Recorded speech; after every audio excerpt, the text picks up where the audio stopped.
শ্রীমদ্ ভগবদ গীতা, ত্রিলোকের পিতামাতা black diamond club আজ দিচ্ছে গীতা। আমরা সবাই বুঝি আর না বুঝি পড়ব গীতা। আহারের সাথে প্রতিদিন খাবো পিতা। ঠিক আছে, পিতা খাবো। এটা করবেন তো আপনারা, না করবেন না?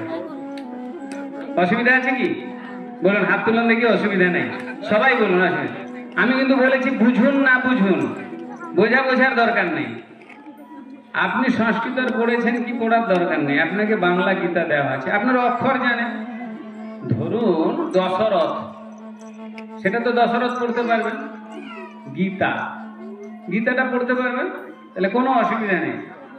আর একটা কথা, আপনাকে কেউ বলতে পারে আপনি মেয়ে ছেলে গীতা পড়বেন না, এই কথা যদি কেউ বলে তার নাম আর মোবাইল নাম্বারটা লিখে আমাকে দিবেন। কি বললাম? যদি কেউ বলে আপনি মেয়ে ছেলে, আপনি গীতা পড়বেন না, গীতা পড়ার যোগ্যতা আপনার নাই, তার ফোন নাম্বারটা নিবেন, নামটা লিখে নিয়ে আমাকে দিবেন, আমি তার সাথে কথা বলে নেব। বুঝতে পারলেন?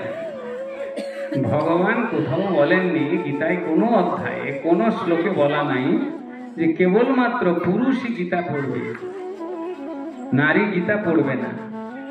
যে পুরুষ তার পুরুষত্ব নিয়ে অহংকার করছে, আমি বেদের পণ্ডিত, অমুকের পণ্ডিত, সেই পণ্ডিতি দেখানোর মন্ত্রগুলো কিন্তু নারী রচনা করেছে, ভুলে গেছে সেটা। সংসার চলে নারীর দৌলতে, সংসার শ্রীবৃদ্ধি হয় নারীর দৌলতে, সংসারের পরিবর্তন হয় নারীর দৌলতে, সংসারে সংস্কার তৈরি হয় নারীর দৌলতে, সংসার সুন্দর হয় নারীর জন্য, আর শাসন খায় নারী। এটাই হচ্ছে আমাদের শিক্ষার দুর্ভাগ্য, জ্ঞানের দুর্ভাগ্য, পণ্ডিতির দুর্ভাগ্য। এই দুর্ভাগ্যজনক অবস্থাকে কিন্তু আমাদের অতিক্রম করতে হবে, তবে আমাদের ক্ষেত্রে এই গীতা দান করা কিংবা গীতা গ্রহণ করা সার্থক হবে। কেন হবে বলি প্রশ্ন করবেন। এই গীতার ভেতরে বলা আছে, এমন কিছু কথা দেওয়া আছে যে গীতা যদি মানুষ একটা পড়ে, তার জীবনের মুক্তির রাস্তা কিচ্ছু করতে হবে না, শুধু গীতার ভেতরে দেওয়া আছে। মুক্তি কি করে পাবে, সংসারের কষ্ট থেকে সে উদ্ধার কি করে পাবে, মানসিক শান্তি লাভ কি করে পাবে, সংসারে সুন্দর সন্তান কি করে মা জন্ম দিতে পারবে, তার বৈজ্ঞানিক পন্থা কিন্তু বিজ্ঞানের মধ্যে। কোনো ডাক্তার আপনাদের বলতে পারবে, যদি কেউ ডাক্তার আছে, যে এই মায়ের গর্ভে আমি একটা মহাপুরুষ জন্ম করে দিতে পারবো? পারবে? কিন্তু গীতা দিতে পারে। সেই গীতার ভেতরে যে তথ্য লুকিয়ে আছে, সেখান থেকে একটা পরিবারে সুন্দর সুস্থ জ্ঞানী মেয়ে কিংবা ছেলে জন্ম হতে পারে। তাই আমি যেদিন শুনেছিলাম সঞ্জীবের মুখে যে গুরুজি আমরা উদ্বোধনের সময় ভাবছি গীতা দান করব, আমি বলেছিলাম সাধু ভাবনা, খুব সাধু ভাবনা। তোমরা যেরকম হরিনাম সংকীর্তন করছো, এটাও যেমন ভালো। কলৌ নাস্তৈব নাস্তৈব গতিরন্যথা, হরের নাম হইব কেবলম। হরির নাম হচ্ছে কলিতে মহামন্ত্র বলা হচ্ছে। অতএব হরিনাম সংকীর্তন কর এবং গীতা দান কর।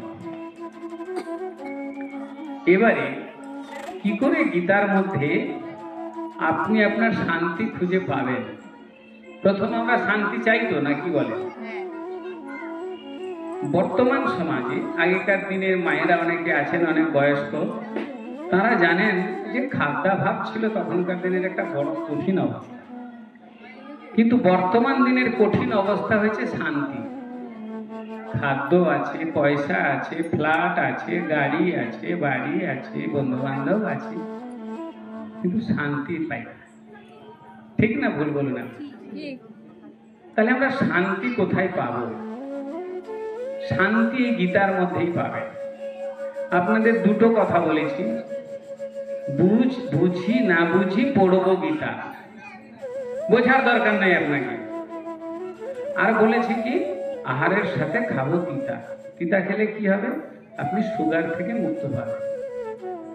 সুগার নামক যে বিষময় কথা, এখানে আরেকটা কথা বলে রাখি, যখনই চিকিৎসা ক্ষেত্রে আপনি প্রথমে সুগারের কথা শুনবেন, ভয় পাবেন না। আমি তার দুটো প্রমাণ দিই। আমার এক গুরু ভাই 250 সুগার ধরা পড়েছে। সে আমার কাছে এসেছিল। আমি বললাম, তুমি কি চাও? না, আমি ওষুধ খাবো না। তার নামও বলেন, শশাঙ্ক মহাপাত্র সাহা। তিনি শুধু গাছের পাতা খেয়ে খেয়ে 250 সুগারটাকে নিয়ে চলে এলেন 120-তে, 1.5 মাসের মধ্যে স্বাভাবিক হয়ে। করোনার সময় আমারই ভক্ত শিষ্য অনেকে আছে যাদের কোনো মেডিসিন লাগেনি, গীতা পাঠ করে কিন্তু তারা সুস্থ হয়েছে। আর এমনি জ্বর হলে যেরকম প্যারাসিটামল খায় সেরকম খেয়েছে। তাহলে গীতা এমন এক সম্পদ, এমন এক মূল্যবান বিজ্ঞান, এমন এক মূল্যবান ভান্ডার, যার ভেতরে যদি আমরা খুঁজতে থাকি আমাদের জীবন আদর্শের মধ্যে সমস্ত কিছু পাওয়া যাবে। এক শান্তির কথা বললাম, দুই আরেকটা দেখবেন, বর্তমান সমাজে আপনারা যারা মায়েরা আছেন, আপনারা দেখবেন 10-20টা পরিবার অনুশীলন করে অধিকাংশ ক্ষেত্রে মেয়েদের বিবাহ হচ্ছে 30-32 পরে। ঠিক 30-32 পরে যখন বিবাহ হচ্ছে, তখন তাদের সন্তানাদির ক্ষেত্রে সমস্যা হচ্ছে। ঠিক বললাম না ভুল বললাম?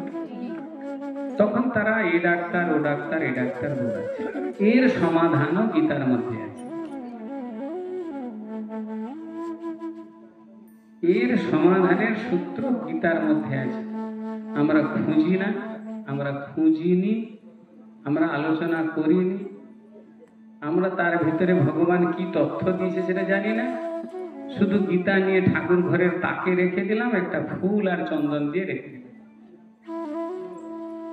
তাই যদি এখন থেকে আপনি একটু পড়েন, ঘরের বাচ্চা ছেলে মেয়েদের করে পড়ান, যে ভাই তোকে বুঝতে হবে না, ব্যাখ্যা বুঝতে হবে, প্রতিদিন 2 লাইন করে পড়ো, বাস। আবার ঢাকিয়ে দিলেন, সন্ধ্যাবেলায় 2 লাইন পড়লেন, আবার রেখে দিলেন, পরের দিন সন্ধ্যা দেওয়ার সময় 2 লাইন পড়লেন, আবার রেখে দিলেন। ঠিক এই ক্রমানুসারে পড়া শুরু করুন। এবারে শান্তি কোথায় আছে গীতায় আমি বলি। গীতাতে মোট 18টা অধ্যায় আছে।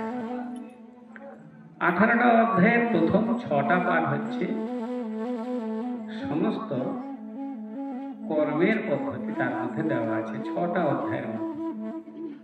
6টা অধ্যায় থেকে বাকি 12টা অধ্যায় দেওয়া আছে ভক্তির বিষয় যা যা দরকার, আত্মসমর্পণের বিষয় যা যা দেওয়া, 12টা অধ্যায়ের মধ্যে আছে।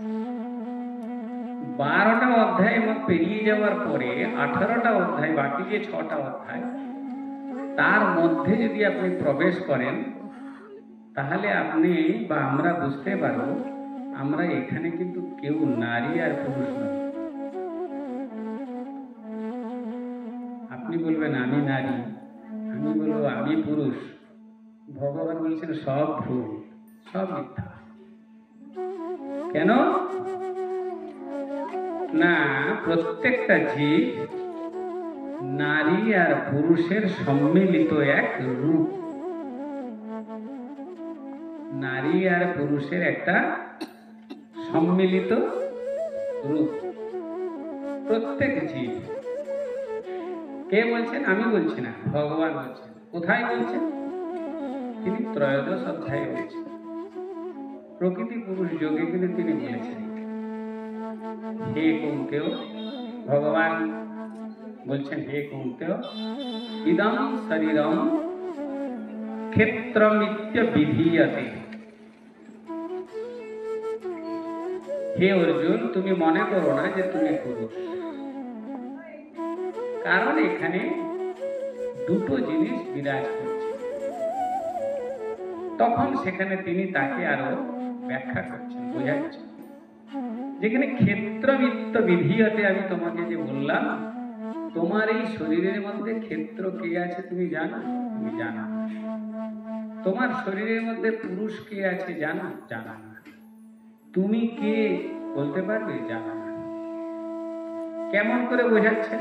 যদি আপনাদের প্রশ্ন করি, ধরুন আমাদের যিনি রং করালেন, আপনার নাম কি? চৈতালি। চৈতালি। ধরুন এই চৈতালি ম্যাডাম বলছেন যে আমি নারী, আমি নারী, আমি।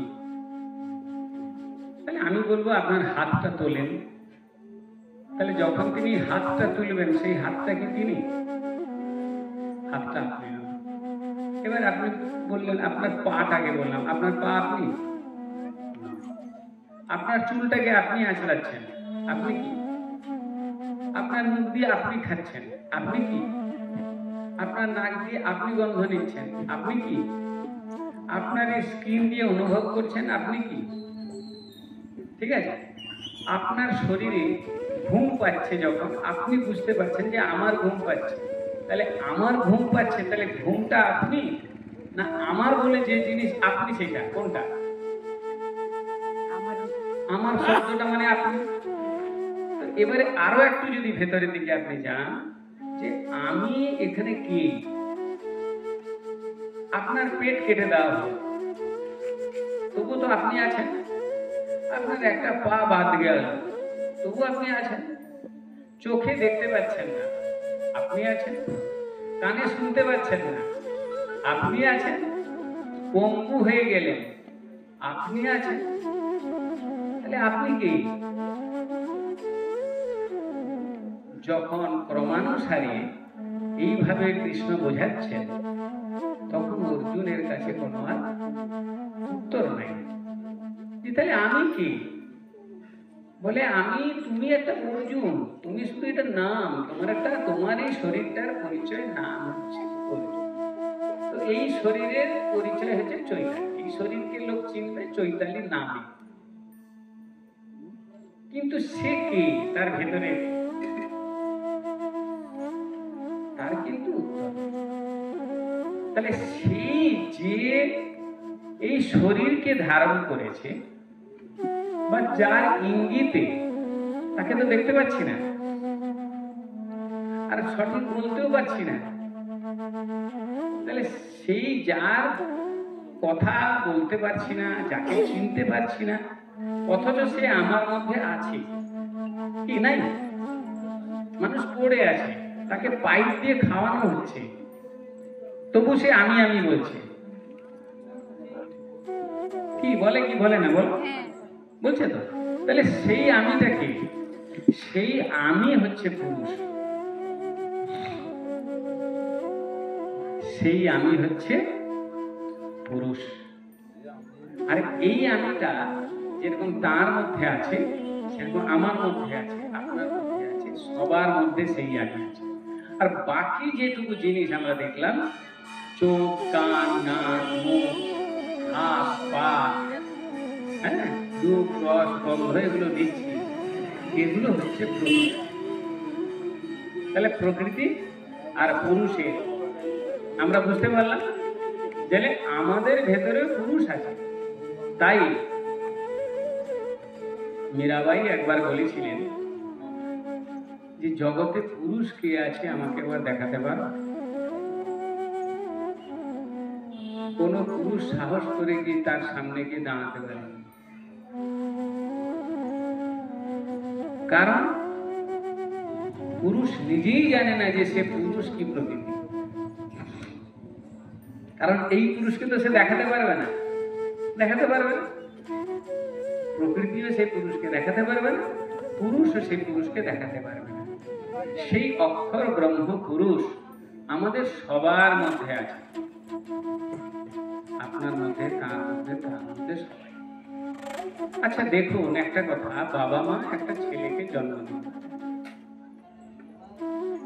ভগবান কিভাবে কাজ করে।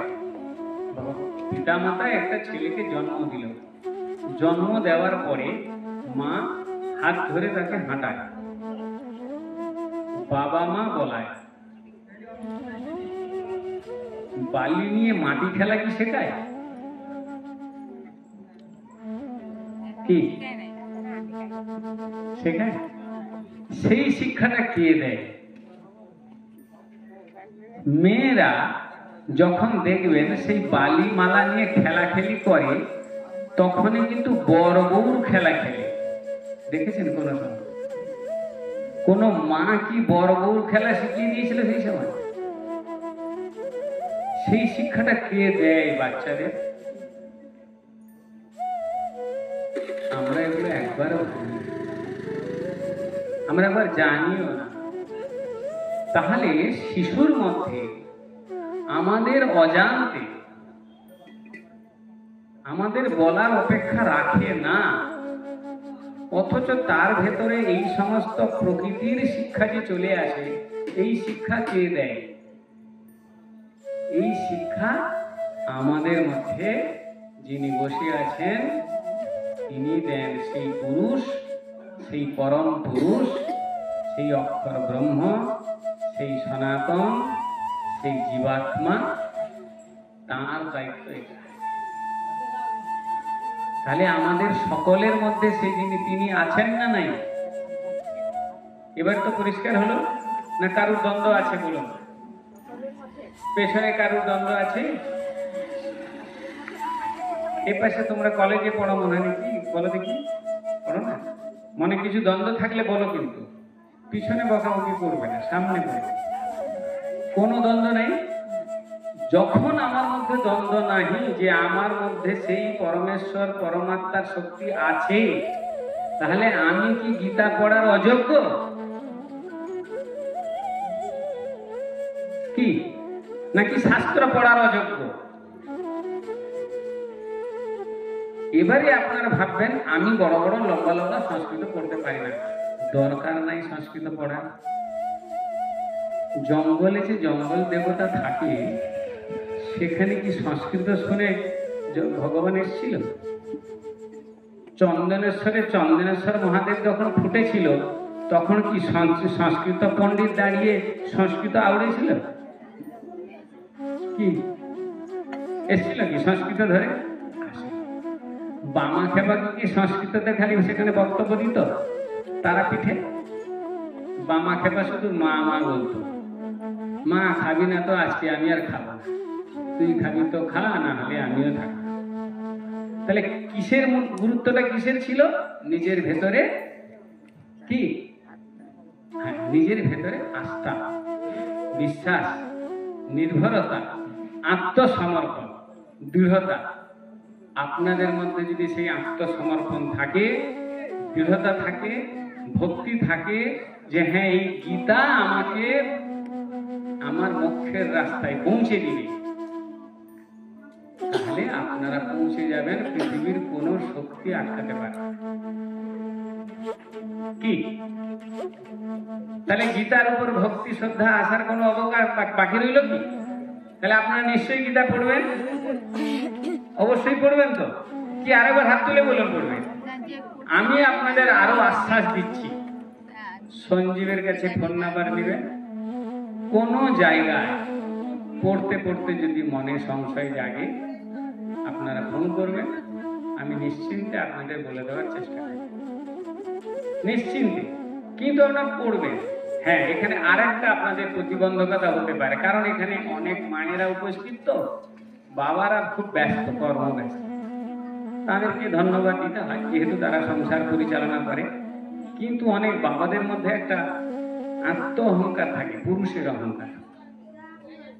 এটা আমার সব জায়গায় বলি, অবশ্য অনেক জায়গায় বলি। অনেক বাবারা রাগেন, অনেক বাবারা আবার ভালোবাসে। রাগ করে বলেন আপনি আমার বউ মাথাটা গোলমাল করে দিয়েছেন, বুঝলেন? কেন বলেন? আমি বলি তাদেরকে, আপনারা বউদেরকে নিয়ে অনুষ্ঠান করেন, তাদেরকে ডেকে দিবেন, ভালো ভালো শাড়ি দিয়ে ঘটোত্তোলন করবেন, দিয়ে সার্টিফিকেটটা নিজেদের নেবেন, তাদেরকে স্টেজে বসিয়ে দিবেন, জনসংখ্যা বাড়লো, লোক দেখবে জনসংখ্যা প্রচুর হয়ে গেছে, হলো। এবারে যেই ঘরে গিয়ে তারা ভালো কথা শুনে গিয়ে যদি 10 মিনিট গীতাটা খুলে বসে গেছে, আপনারা আরম্ভ করে দিলেন কর্তা বাজানো। তখনই ঘরে গিয়ে আপনারা করতাল বাজানো শুরু করে দেয়। আমার বউটা এবারে গীতা পড়ে গেল, মনে হয় সন্ন্যাসী হয়ে যায়।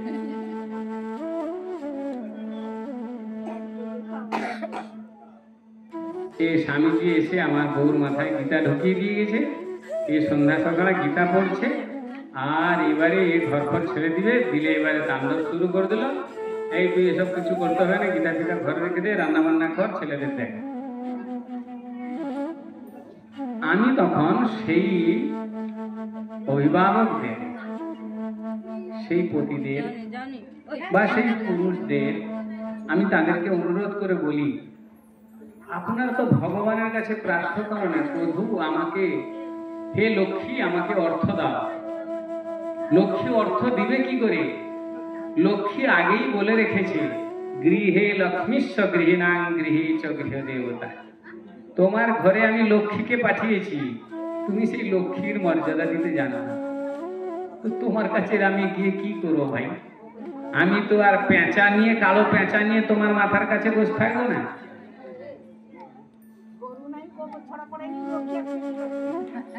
হ্যাঁ, এবারে একটা কথা বলি, আপনি ভালো প্রশ্ন করেন।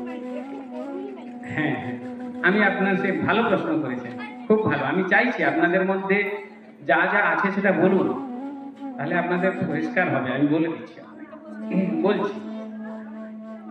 তাহলে প্রথমে গীতার পাঠটা আপনি বুঝে নিলেন। আপনার নাম একটু বলুন মাসিমা। মালতী, খুব ভালো প্রশ্ন করেছে। গরু নাই, গোবর ছড়া না দিলে শুদ্ধতা হবে কি করে? আপনি শুদ্ধতাটা কি বোঝেন? দাঁড়িয়ে বলুন, একদম নির্দ্বিধায়। আপনি আপনার ঘরের লোক ভাবুন না।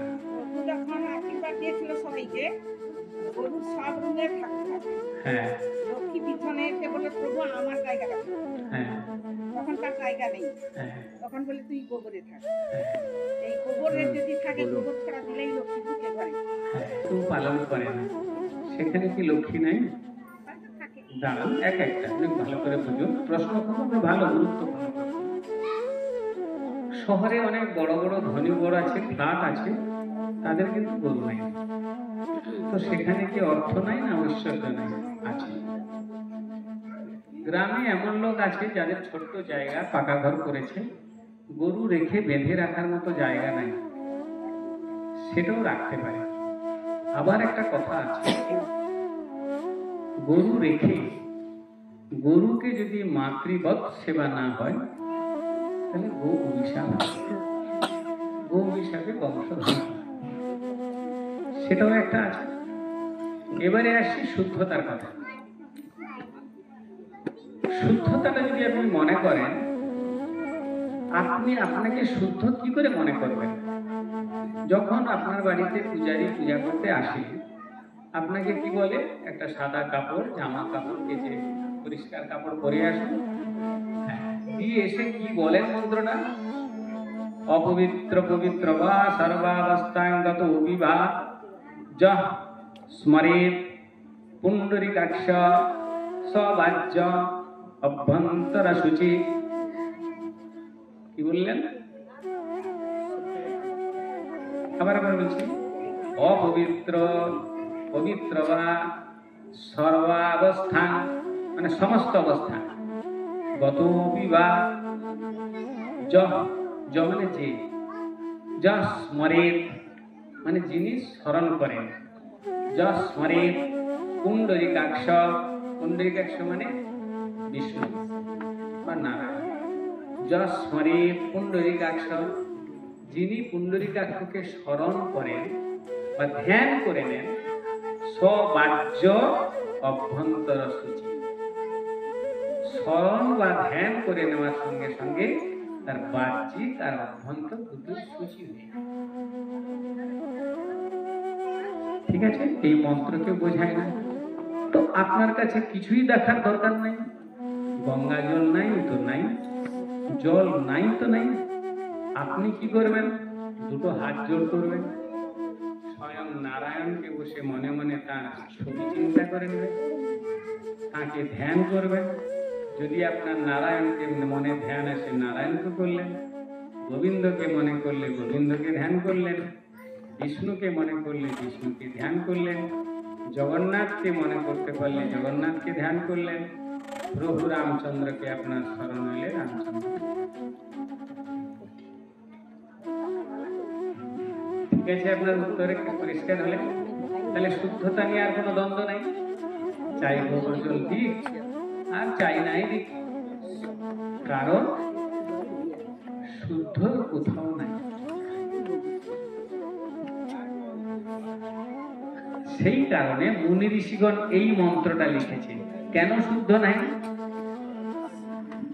ভগবানের জগতে অশুদ্ধ বলে কিছু নাই।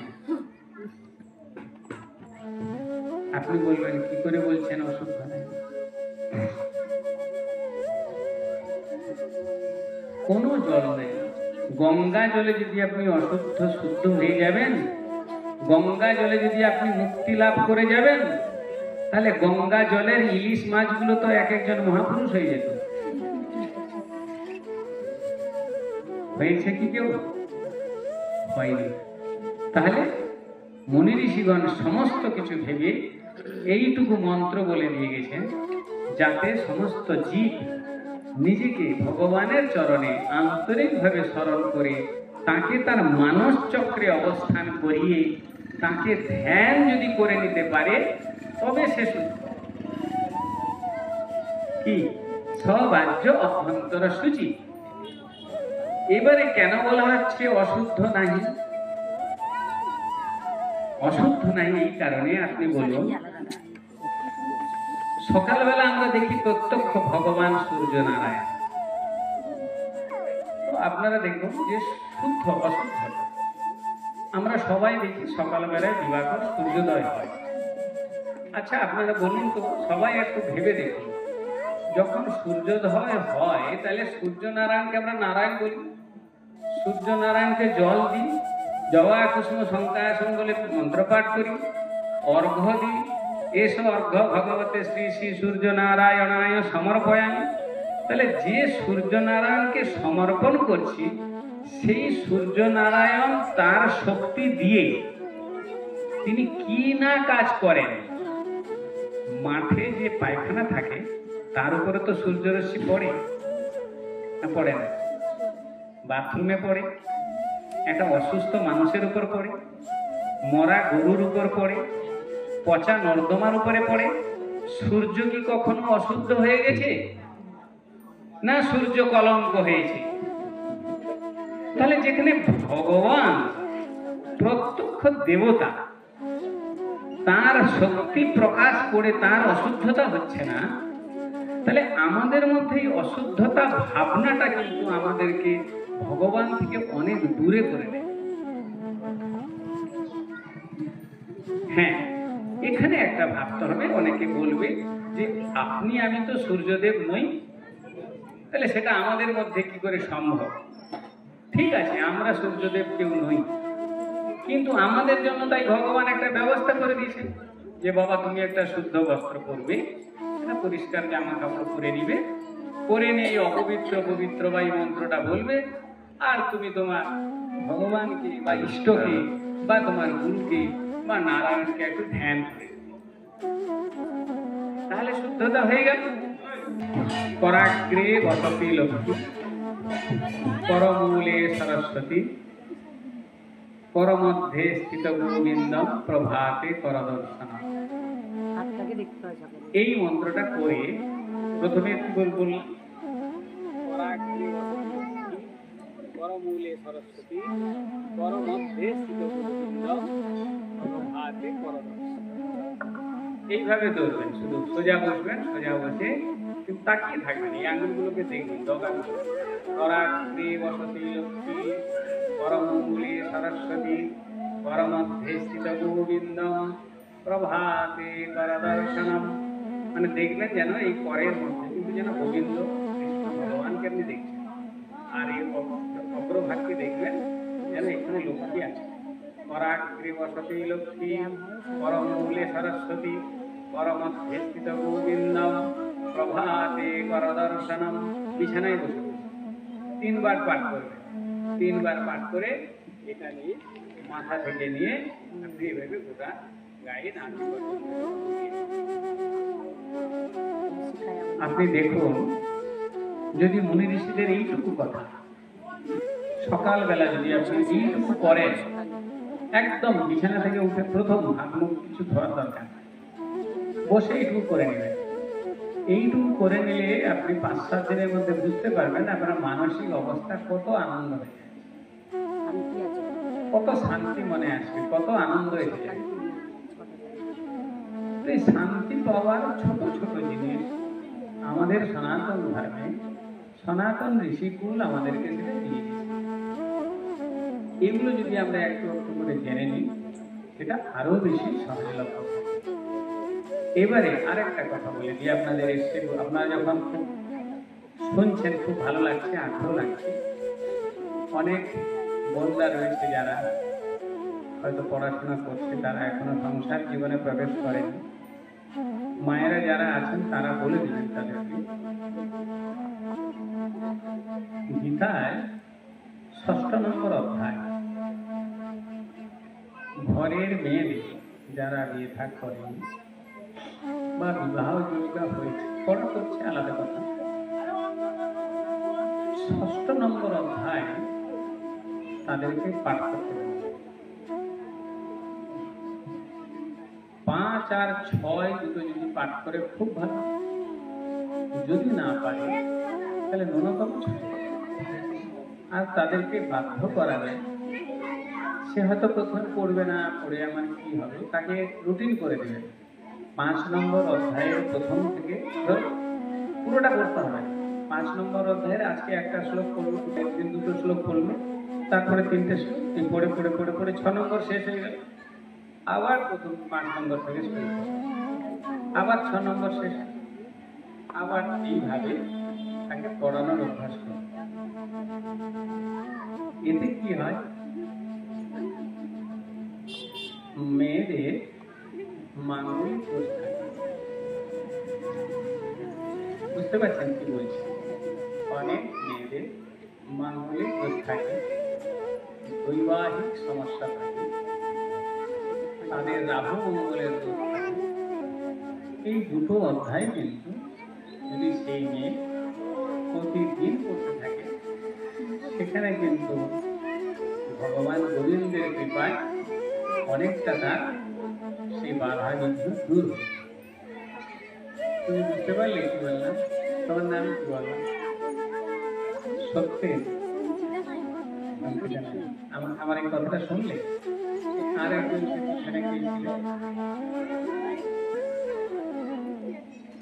শুনলে আমার এই কথাটা? তোমরা কোন ক্লাসে পড়ছো? 11। তুমি 11। বাহ, আমাদের এখানে চয়নিকা এসছে, যে গীতার ক্লাস করে, আমার সাথে গীতার ক্লাস করে। আমার অনলাইনে গীতার ক্লাস হয়। যদি কারোর গীতার বিষয়ে জানারও থাকে, পড়ার থাকে, সঞ্জীবকে বলবেন, তাহলে যাদের মোবাইল আছে আমি সেই লিঙ্ক পাঠিয়ে দেবো। তাহলে আপনারা সেই 8 ঘন্টা 45 মিনিট গীতায় বিষয়ে যে আলোচনা হয়, সেই আলোচনাটাও যদি আপনারা শুনতে পারেন, সেখান থেকে অনেক তথ্য আপনারা পেয়ে যাবেন। আচ্ছা, এবারে আরেকটা কথা,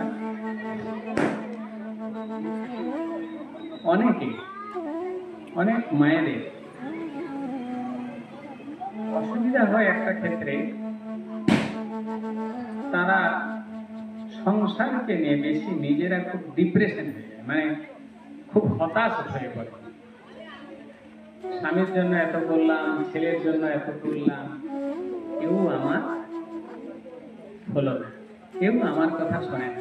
এ কথাটা আমি আগে বলেছি যে প্রকৃতি সবকিছুই করছে, সংসারের সৌন্দর্যতা সেই করছে, পরিশ্রম সেই করছে, অথচ অবশেষে তারাই অবহেলিত।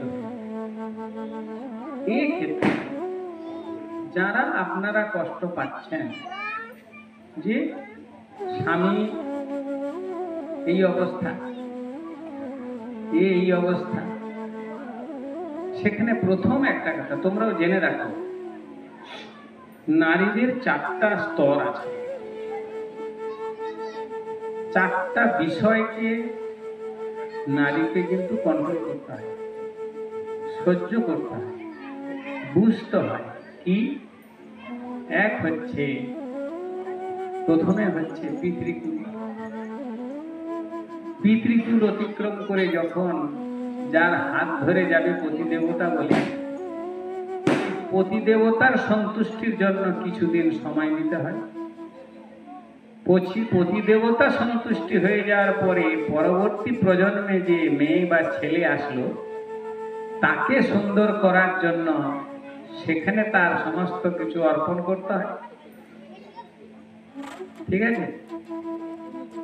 ছেলে মেয়েকে সন্তুষ্টি প্রদান করার পরে যে নাতি নাতনি হয়, সেও সেই দিদার জন্য অপেক্ষায় বসে থাকে। তাহলে একজন নারীর উপরে 4টা স্তর কিন্তু অপেক্ষা করে আছে।